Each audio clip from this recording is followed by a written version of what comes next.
आपल्या मार्गात असं जमत नाही, बाबाला ते आवडत नाही, आपल्या 4 तत्व 3 शब्द आणि 5 नियमात ते बसत नाही, हे सांगायचे असतं आणि यातून आपला स्वार्थरूपी प्रगती करायची असते. कोणीही सेवक बाबाने जे केलं ते कार्य तुम्ही आम्ही करू शकत नाही, एवढी आपली महत्ता नाही आहे. बाबांनी हे सगळं समग्र भारत भूमीवर असणारे दुःख आणि व्यसन मिटवण्यासाठी केलं, पण आपण नाही करू शकत ते. आपण फक्त मार्गात आलो कशासाठी? आपल्या स्वार्थासाठी, आपल्या परिवारासाठी, माझ्या मुलाच्या बरोबर, माझ्या पतिदेवाच्या बरोबर आपण स्वार्थासाठी आलो, जरी का असेना, पण एका स्वार्थातून आपण बाबाची प्राप्ती, भगवंताची प्राप्ती करतो, बाबाच्या नीतिनियमाने चालतो आणि आपण सुखी होतो. याची प्रेरित भावना इतरांवर उमटते आणि तोही एक दुःखी सेवक आपल्या मार्गाशी जुळतो आणि दुःखातून मोकळ होतो. आणि ते करण्यास आपण जे सहाय्य करतो ते खूप महत्वाचे असतात. त्याच्यासाठी सेवक नावाची एक पदवी आपल्याला बाबांनी बहाल करून दिलेली आहे.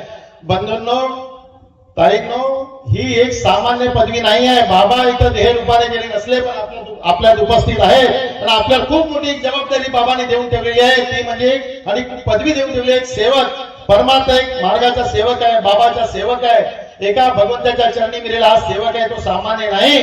तर ही सेवक म्हणून जी पदवी आपल्याला बहाल केलेली आहे, ती सेवक म्हणून पदवी आपल्याला निभवायची आहे. आपल्याला कोणीतरी आपल्याला हात दिला म्हणून आपण मार्गदर्शकापर्यंत गेलो आणि आपली दुःखातून आपली सुटका झाली, व्यसनातून आपण मुक्त झालो आणि आपला परिवार सुखी झाला. तर आपली एक खूप मोठी एक जबाबदारी आहे की मी बाबाचा सेवक आहे, तो दुःखी आहे. आपल्याला कुणाला मार्गात आणायची नाही आहे, पण त्याने येतो म्हटलं तर नाही म्हणायचे नाही आहे. मी माझ्या स्वतःच्या घरचा अनुभव सांगतो. मी चर्चा बैठकीमध्ये जायला निघालो, म्हणजे सहजासहजी चर्चा बैठक वगैरे आमची मासिक चर्चा बैठक मध्ये सुटत नाही. पण मी जसा घरून तयार झालो आणि मी कुणाला घरी पत्नीला, आईला, मुलांना कधी चला चर्चा बैठकीला कधी म्हणत नाही, कधीच म्हणत नाही. का? कशाला म्हणायचं? त्याच्या आत्म्यातून ज्योत लागली पाहिजे, त्यांनी त्यांच्या मनाला असं वाटलं पाहिजे, कधी म्हणत नाही. पण कोणी येतो म्हटलं त्याला नाही म्हणत नाही. मग 10 मिनिटं मला उशीर झाला तरी चालेल, कारण त्यांची येण्याची इच्छा असते. तेव्हा एक सेवक म्हणून आपली खूप मोठी जबाबदारी बाबांनी आपल्याजवळ देऊन ठेवलेली आहे की आपल्याला कुणी मार्गात येतो म्हटलं तो दुःखी आहे, त्याचे दुःख पाहून आपण व्याकुळ झालेलो आहोत. आपल्याला वाटते की हाही एक अनेकातला माणूस सुखी व्हावा, पण आपल्याला मार्गात येते म्हणता येत नाही. मी या माईकवर, म्हणजे मी काही खूप मोठा अनुभवी सेवक नाही, ज्येष्ठ मार्गदर्शक कार्यकर्ते इथं बसले, त्यांना माहित असेल, परंतु तरी देखील माझ्या माहितीप्रमाणे आपल्याला कुठे कोणालाही मार्गात ये म्हणता येत नाही. मग आपला सखा भाऊ का असेना, त्याने येतो म्हटलं तर नाही म्हणता येत नाही. रस्ता आपल्याला दाखवायचा, कारण आपण सेवकाचा एक छोटासा अनुभव मी इथं सांगतो आणि आपले 2 शब्द पूर्ण करतो, कारण उपस्थित मंच आहे, बोलायचं आहे. आणि तेही सांगणार होतो, मला इथं काही माहित नव्हतं, म्हणजे तेही सांगतो. या माईकची, या व्यासपीठाची, या परमेश्वरी कृपेची शक्ती अशी आहे की इथं आपण, तुम्ही ठरवून या घरून की मी माईकवर मला बोलावलं असतं, मी असं बोलेन, असं ठरवून या. तुम्ही इथं बोलतच नाही, आपण ते दुसरं काय बोलून घ्या. आता मलाही काही असं मनात माहित नव्हतं का हा अनुभव इथं सांगेल. मी सांगता असं वाटलं, कारण मी आता म्हटलं तुम्हाला की कोणाला आपल्याला मार्गामध्ये ये म्हणता येत नाही. याचे छोटसे उदाहरण सांगतो.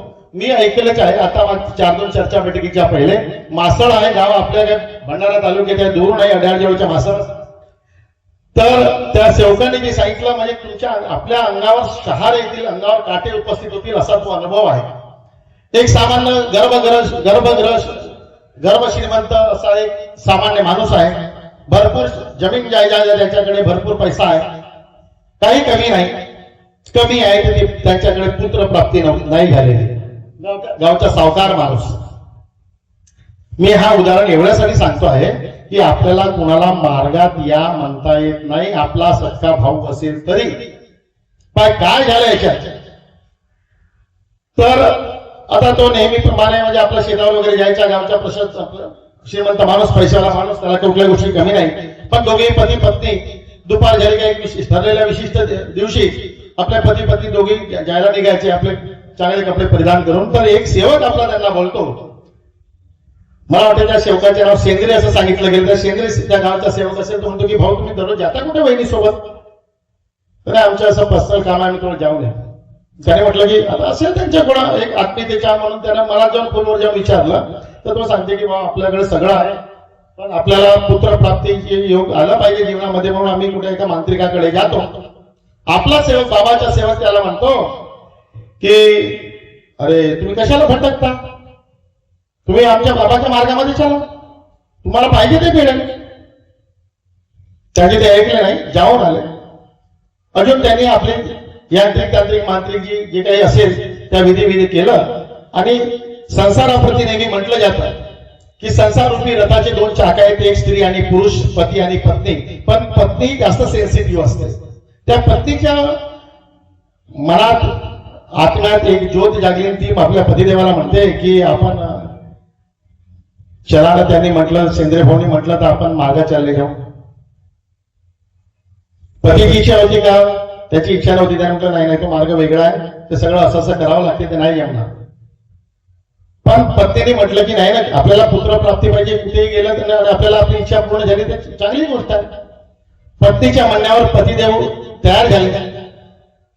त्या सेंद्रिय सेवकासोबत त्या एका विशिष्ट कोणत्या एका मार्गदर्शकाकडे गेले, त्यांचे जे मार्गदर्शक जे काही असतील ते, आणि त्यांच्याकडे गेले. त्यांनी आपली सांगितलं की आमच्याकडे सगळं असं असं असं आम्हाला योग पाहिजे. पण हा जो कार्य घेण्यासाठी गेला, नाव मला त्यांचे माहित नाही, आणि असले तरी सांगलं नसतं मी इथून, आपल्याला अनुभव महत्वाचा आहे. त्याही म्हटलं की मी मार्गात येतो, पण या मार्गाचा त्याग मी तेव्हा करेन मला 3 अपत्य होतील तेव्हा. मी मार्गात आज येतो, पण मी मार्गात त्या या एका भगवंताच्या कृपेच्या त्यागी सेवक मी तेव्हा म्हणेन की मला 3 अपत्य होतील तेव्हा. मार्गदर्शकाने म्हटलं, मार्गदर्शक ही जी एक पर्सनॅलिटी जी आहे ती अशी बनवून दिलेली आहे बाबांनी, ती खूप समजदार असते. काही म्हटलं तरी ऐकून घेते, ठीक आहे बाबा, तुझी इच्छा पूर्ण असेल तेव्हा करशील. त्याने कार्य केले. परमेश्वरी कृपाने त्यांची इच्छा पूर्ण झाली. पहिलं अपत्य झालं, दुसरं अपत्य झालं, तिसरं अपत्य झालं. आता इथून थोडं काळजीपूर्वक ऐकाल. 3 अपत्य पूर्ण झालं, त्याग तो काही करायला तयार नाही. मग पत्नी म्हणते की ही भगवत कृपा जागृत आहे, आपण बरेच दिवसाचे कार्य करून राहिलो, आपल्या सगळ्या इच्छा पूर्ण झाल्या, तर 3 अपत्य झाले, 3, 4, 4, 5 वर्षाचा काळ तर गेलाच असेल, बरोबर आहे. तो आपल्या इच्छाही पूर्ण झाल्या, आपण त्यागी सेवक बनायला पाहिजे, आपण त्याग करायला पाहिजे. त्याने म्हटलं ठीक आहे, त्याग करून टाक. त्यागाच्या नियमाची त्यांनी त्याग घ्यायला सुरुवात केली. त्यागाचे कार्य, क्षमेचे कार्य सुरू केले. क्षमेचे कार्य संपून त्यागाचे कार्य सुरू झाले. कोणी गैरसमज करू नका, पण जे सत्य आहे मी तुम्हाला सांगतो. आणि त्यागी म्हटल्यानंतर तुम्हाला त्यागाचे नियम माहिती आहेत, तुम्हाला आम्हा सगळ्यांना. तर आता त्यागाचे त्याचे कार्य सुरू आहे. पत्नीची अजिबात तयारी नव्हती, कारण त्यागाचे कार्य सुरू आहेत. पण ब्रह्मचर्य व्रताचं खंडन करायची इच्छा पतिदेवाच्या मनात निर्माण झाली. तिच्या लाख विनवण्यावर आता त्यांनी खूप सांगितलं, पण मी तेवढं सांगणार नाही, शॉर्ट मध्ये करतो एकदम. तर पतिदेवाने ते काय ऐकलं नाही आणि पत्नीला सांगितले की तू जर ही झालेली जी चूक आहे, ब्रह्मचर्य व्रताच्या आपण या त्यागाच्या कार्याचे पालन केलं नाही, ही गोष्ट जर कार्यकर्त्याकडे, मार्गदर्शकाकडे किंवा इतर या 4 दिवारच्या बाहेर जर तू गेलीस तर तू आहेस आणि मी आहो. पहिले पैशावाला माणूस. पत्नीवर पत्नीचा प्रभाव. त्याने 2-3 दिवस ते कंटिन्यू ब्रह्मचर्य व्रताचे पालन केलं नाही. आणि अशा प्रतिकूल परिस्थितीत, म्हणजे जी परिस्थिती आपल्याला त्यागाच्या कार्यात जमत नाही, त्याची त्यागाच्या कार्याची अवमानना केली, बाबाची अवमानना केली, भगवंताची अवमानना केली, त्याग पूर्ण केले. त्याग पूर्ण झाल्याच्या नंतर ती सेवक आणि सेविका त्या सेंद्रिय सेवकाला घेऊन मार्गदर्शकाकडे की आपले त्यागाचे कार्य संपलेले आहे, आता आपल्याला हवन कार्य करायचे आहे. नीतिनियमाने ठरल्याप्रमाणे मार्गदर्शक त्यांना मंडळात घेऊन गेले. भगवंताची बाबाची प्रतिमा आणली. त्यांनी म्हटलं की उद्या हवन आहे आपल्याकडे, ही प्रतिमा माझ्याकडेच राहू द्या आणि उद्या मी स्वतः घेऊन येतो तुमच्याकडे आणि मग हवन कार्य पार पाडू. आता पुढे काय होते पहा, कारण इथे सत्य आहे. इथं आपण काही केलं, तुमच्याशी मी कुठलाही व्यवहार केला, किती खोटे बोललो, किती फसवलं, पण त्या कॅमेऱ्यातून नाही सोडू शकत आपण. त्या बाईवर बंधनं टाकले आपण, तिला आपण धमकी देऊन ठेवलं, पण त्याला धमकी देण्याची आपली ताकद नाही आहे. हवन कार्य सुरू झालं. अर्ध्याच्या जवळपास माळ, 3 मुलं बाहेर खेळून राहिले, छोटे बाळ आहेत ते खेळून राहिले आणि ती अर्धी माळ जपून होत आहे, तेवढ्यात बाहेरून खबर येते की मुलगा तिकडे पाण्यात पडला आणि मरण पावला. पहिला अपत्य गेला त्याच्या. तो हवन कार्य तिथंच थांबवला गेला. कारण स्वतःच्या काही केलं तरी हवन कार्य पूर्ण करावं लागते, पण आता स्वतःचा मुलगाच गेला, ते कार्य तिथेच थांबले, त्यांचे कार्य थांबले.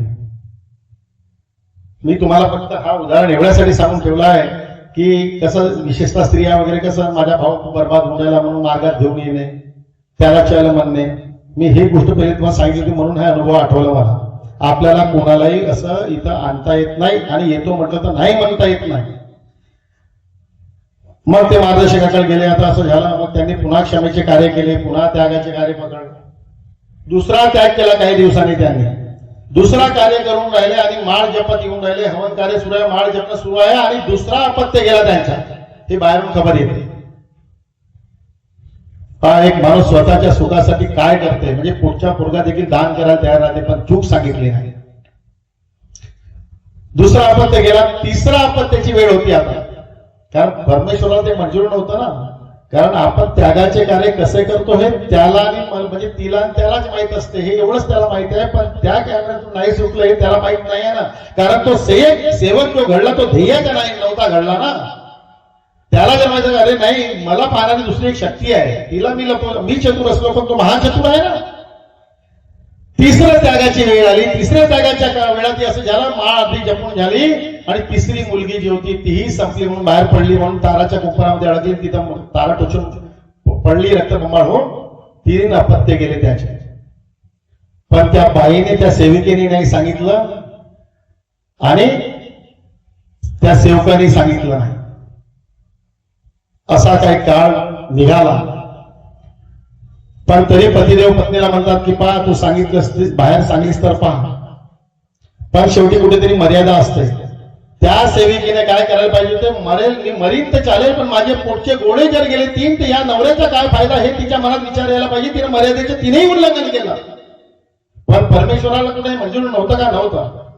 काही काळ गेला आणि तो जो सेवक होता, 3 मुलाचा बाप, 3 मुलं गमावणारा जो बाप होता, तो काही दिवसांना आता पागल झाला. कहाणी नाही आहे म्हणून मासळगाव दूर नाही आहे. तुमचे कोणी दिसणार असेल तर पाहत, मला ते आठवले असेल म्हणून बसले असतील तर, नाही तर कराल चौकशी. तो पागल झाला. पागल झाल्यानंतर तो घरून निघून गेला. आता ती बाई राहिली एकटी. नवरा निघून गेला, 3 अपत्य निघून गेले, त्या संपत्तीच्या काय करणार म्हणून ती सतत रडत राहायची असेल. मग त्याला कोणीतरी सांगितलं असेल की अगं झालं काय झालं तुमच्या ह्याच्यातून काही ना काही तर चूक आहे, असं त्या मागात होत नाही. जे बाबाने दिलेले अपत्य त्याला हिसकावण्याची कोणत्या मांत्रिकाची, कोणत्या वैद्याची किंवा कोणत्या शक्तीची ताकद नाही आहे. आणि हे असं एवढं तुमच्याकडे जी अवकाळा जी आली ही का आली याचा विचार कर आणि मार्गदर्शकाकडे सांग. की ती सेविका नंतर काही दिवसानं नवरा गेला घरून सोडून पागल अवस्थेत, ती त्या मार्गदर्शकाकडे गेली आणि सांगते की काकाजी आमच्याकडे असं असं झालं होतं.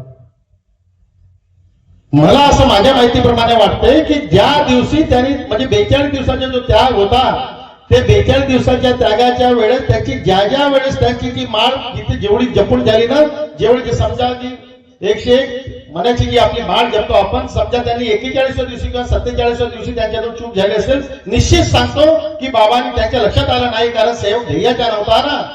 ती 47व्या दिवशी त्यांच्यातून चूक झाली असेल ना, ते 47 मणी मोजून झाल्याचे बाबा हनुमानजीचे जप करताना 47 मणी मोजून झाले. त्या दिवशी त्यावेळेस ती माळ जपून झाली, त्यावेळेस त्यांच्याकडे त्या घटना घडत आल्या, ते ओळखता आलं नाही त्यांना. असो, मग तिने ती आपली सांगितली की असं असं झालं. तेव्हा मार्गदर्शक सगळे अचंबित झाले की काय केलं तुम्ही, तुला तर सांगायला पाहिजे होता, आता सगळं गमावून झालं.